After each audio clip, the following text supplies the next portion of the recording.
Hey, salut à tous et à toutes et on se retrouve aujourd'hui pour une nouvelle vidéo.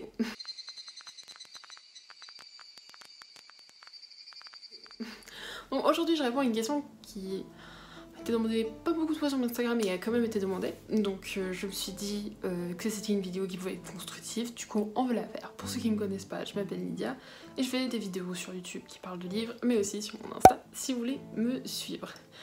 Pour être tenu au courant, surtout qu'en moment, tout ce qui se passe sur YouTube, j'en parle d'abord un peu sur Insta et c'est assez cool de pouvoir gérer les vidéos avec vous puisque du coup je peux voir ce que vous voulez voir et du coup je sais pas, des vidéos dans le vide.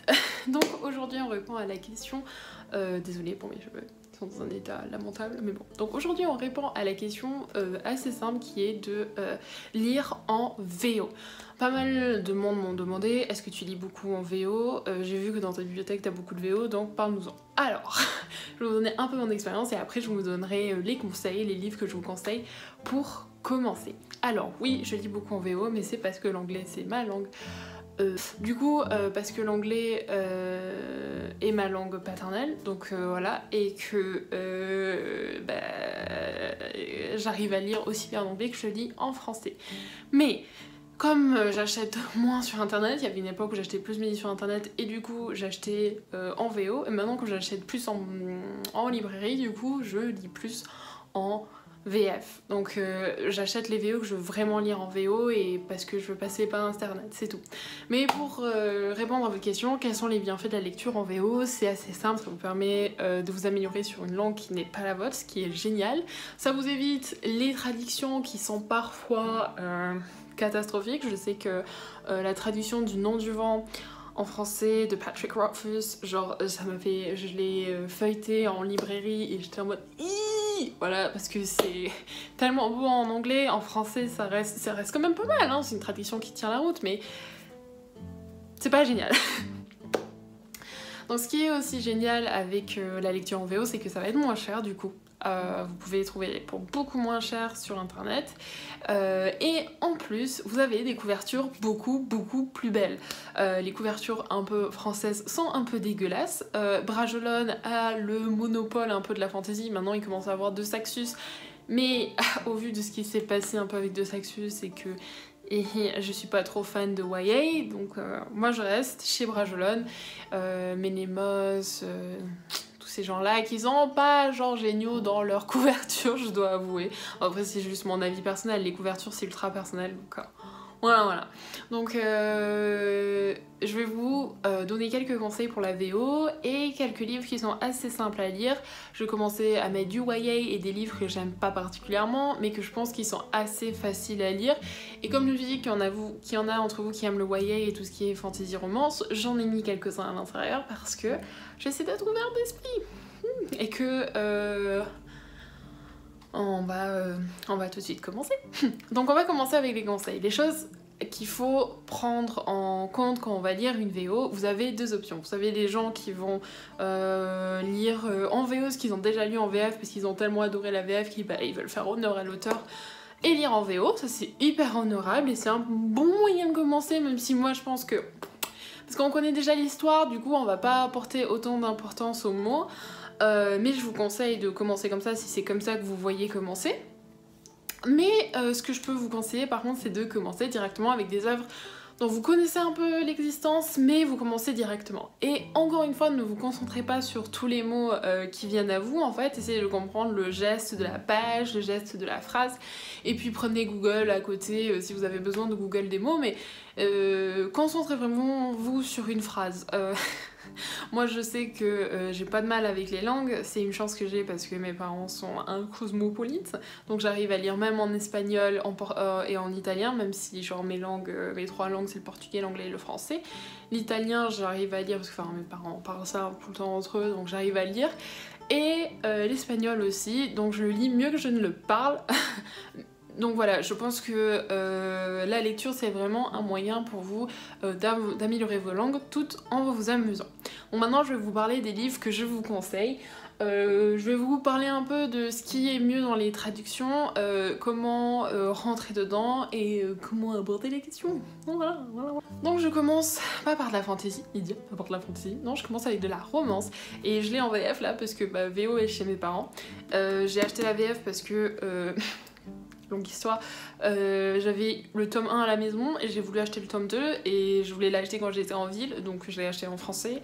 Du coup j'ai racheté le tome 1 pour que ça aille avec le tome 2 que j'étais à la maison, et c'est Lux, dans la série de Lux Obsidian de Jennifer Armentrout. Donc oui, j'aime cette série, donc voilà. J'ai une grosse bouche mais des fois j'aime des trucs un peu... Donc ce que je vous conseille avec cette série, qui est pas mal pour commencer, c'est que c'est extrêmement facile à lire et tous les livres de Jennifer L. Armentrout sont extrêmement faciles à lire, que ce soit Lust, que ce soit Covenant. Ils sont déjà très faciles à lire en français, donc imaginez en anglais, qui est une langue plus simple que le français, je sais. En ayant... En parlant les deux, je trouve que le... Pardon, j'ai le nez rouge, donc... Je trouve que le français est bien plus dur que l'anglais. Donc l'histoire est très facile à lire, ça se comprend très facilement, il n'y a pas de vocabulaire ultra recherché, les phrases sont assez simples à comprendre. Donc je le conseille de commencer par là. Si vous aimez la romance fantastique, je vous conseille de commencer avec cette édition-là qui est un peu dégueu en anglais. J'ai l'impression de commencer et de montrer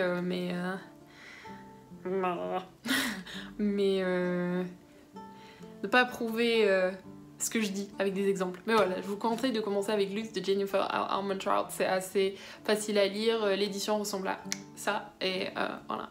Donc maintenant on rentre dans la fantasy et dans le vif du sujet, et on commence avec un qui est un peu plus dur, mais je pense que vous pouvez facilement le faire et rentrer dedans. C'est la série Mistborn de Brandon Sanderson. Voici l'édition anglo-saxonne, j'ai l'édition française quelque part là, que je trouve tout simplement dégueulasse. Non, la couverture est ignoble, parce qu'en fait ils ont pris une image qu'il y a dans les éditions anglaises, mais ils l'ont hyper mal formatée, enfin je sais pas ce qu'ils font. Mais du coup voici l'édition anglaise, et je trouve que vous pouvez commencer avec ça. C'est un peu plus dur, et au début ça va être un peu... Mais il n'y a pas de termes ultra compliqués à comprendre, c'est assez intéressant, et il n'y a pas une si grosse troupe de personnages, l'action se passe dans une ville dans la plupart, et je pense que c'est tout à fait possible de commencer avec le Final Empire de Brandon Sanderson, et surtout... Sanderson, c'est aussi un de ces auteurs qui sont pas bien traduits en France, donc vous pouvez commencer là-dedans, et puis vous verrez, parce que j'ai lu des extraits de La Voix des Rois en français, et c'était un peu pathétique. Non, je vais me calmer parce que les traducteurs font un bon travail, je vais pas leur cracher dessus, mais la traduction est pas aussi bonne que l'original, ce qui est tout à fait normal, donc je vous conseille avec le Final Empire. Pour ceux qui connaissent pas le résumé, on va essayer de faire ça. L'élu a décidé de faire comme ça, il a dit bah je garde le pouvoir pour moi et je deviens le grand méchant de l'histoire, et ensuite une jeune fille qui va détrôner ce gadjo là avec une troupe de gens plutôt sympathiques, et dans un monde avec des retombées assez spectaculaires des actions de chacun. Donc voilà, je vous conseille celui-ci, il est vraiment pas mal. Je vous ai dit que ça allait être comme ça, hein. Donc là je vous conseille un qui est extrêmement facile à lire et que vous avez sûrement lu quand vous étiez petit, et qui est mieux en anglais. Donc il est pas génial en anglais, c'est un gamin de 17 ans qui l'a écrit, vous voyez déjà ce que je parle. Mais il est vraiment bien en anglais, moi c'est un des livres de mon enfance et je pense que c'est quelque chose que vous pouvez très facilement lire en anglais, et c'est Eragon de Christopher Paolini. Vous connaissez l'histoire, gars qui trouve un œuf de dragon, shit goes wrong, et il doit sauver le monde, cette histoire-là. Donc en anglais elle est super bien écrite, enfin super bien écrite, c'est pas du Patrick Rothfuss, hein, mais elle est vraiment intéressante, l'histoire est amusante et c'est facile à lire, on tourne les pages facilement, donc je ne peux que vous la conseiller. Donc voilà, ça s'enfile très facilement, comme je vous le dis. L'anglais est plus facile à lire que le français. Enfin, c'est mon avis. Je pense qu'en français a plus de chances d'apprendre l'anglais qu'en anglais apprendre le français. Enfin, parce que j'ai vu que ça se passe dans les deux sens, quoi. Et vraiment, je vous dis que Eragon, c'est un bon moyen de commencer, surtout si vous l'avez déjà lu et que vous en rappelez pas trop. Voilà, donc Eragon.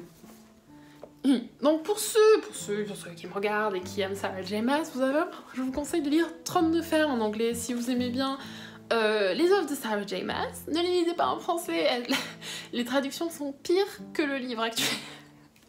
C'est un bon livre, enfin c'est amusant à lire, je n'aime pas trop l'écriture de Sarah J Maas, je la trouve mais en anglais elle est mieux qu'en français, voilà, ça passe mieux. Et je vous conseille de lire les œuvres si vous avez envie un peu de vous changer les idées, de vous améliorer dans une langue, bah, lisez les œuvres de Sarah J Maas en anglais. En plus vous les aurez en avance, mais beaucoup plus en avance, parce que toute la trend à Cotard, elle est passée il y a 3 ans en Angleterre, donc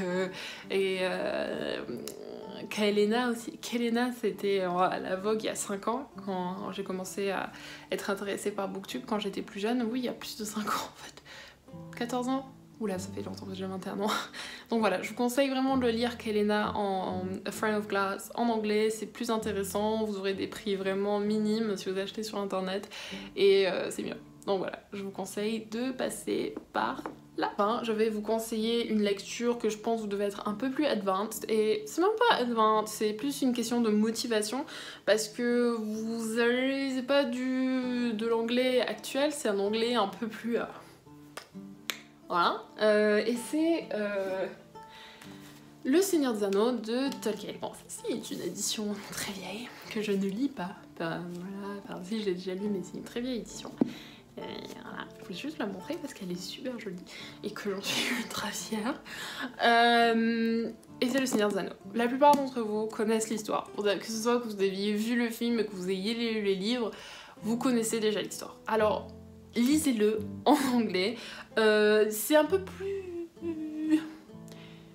Vous allez carburer un peu plus, mais vraiment c'est pas si dur que ça. Si vous avez envie de commencer par le Hobbit d'abord, commencez par le Hobbit et pour vous familiariser un peu avec l'écriture, mais après vous verrez que ça se lit ultra facilement aussi.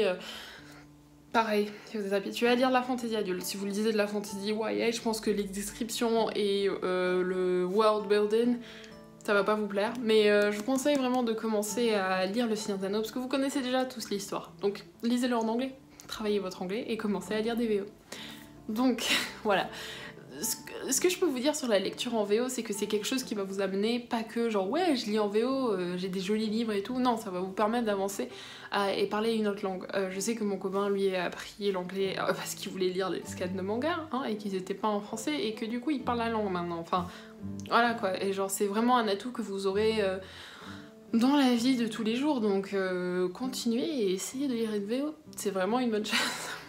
Donc merci d'avoir regardé cette vidéo, j'espère que vous a plu. Si elle vous a plu, laissez un pouce bleu et laissez en commentaire quel est le premier livre de VO que vous avez lu ou le livre que vous avez l'intention de lire, et je vous dis à très bientôt.